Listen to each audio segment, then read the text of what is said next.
Governo lihusi Secretário de Estado de Formação Profissional no Emprego acompanha o embaixador Austrália e Timor-Leste lança programa apoio à mobilidade laboral pacífico. Cerimônia lançamento realiza ia Salão Suai Timor Plaza sexta-feira e a Lorong Ronul Racing Rua Fulang Agosto tinang. Secretário de Estado de Formação Profissional no Emprego, Roseiro de Araújo Mendonça Hateteng, programa idane importante TEBES, onde desenvolve habilidade e competência trabalhador Sira, nibe atu serviço e a Austrália no Coreia. Tambah realidade tudo, durante trabalhador Sira ni habilidade e competência se menos TEBES.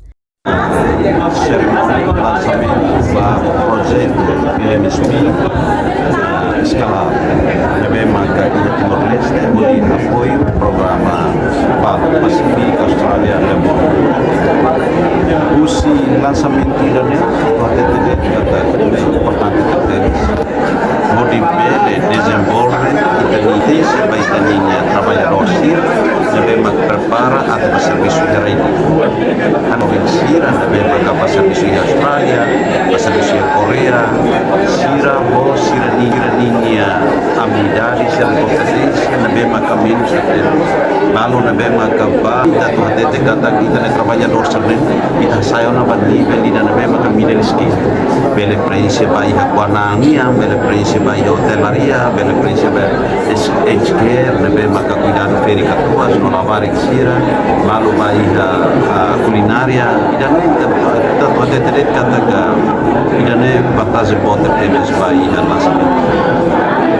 Enquanto embaixador Austrália e Timor-Leste, Hato agradece também bele hare oportunidade nebe di actebes e Timor-Leste.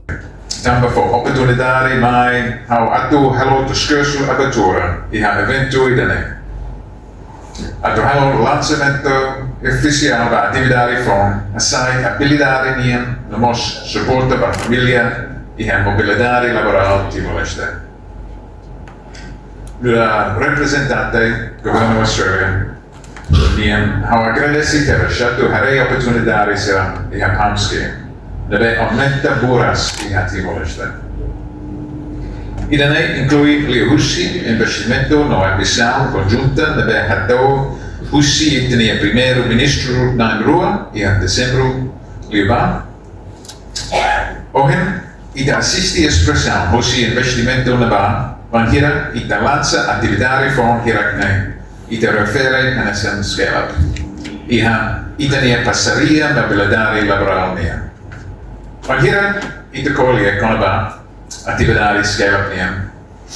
Iedereen lastig kan ba aumenta numero trabalhadores. Iedereen mos kan ba sirene impacto. Trabalhador barakio significa katak família não ligação metilio entre Timor-Leste e Austrália. E a boa lubuk ainda deve maka ita celebrar o entender. Di activis atu hari atividade e habilidade funciona. O parceiro formação funciona. Liu nota katak entre sirene maka empregador pamrasik significa cada formação é relevante diretamente. Reportagem Imaculada Tefa, Televisão Timor-Post. Janela informação ba emogoto. Atau tem informação atual dia kliu, kita haluha. Hane botão subscribe, like. Halo comentário no fahe tutang ba media sosial hotu.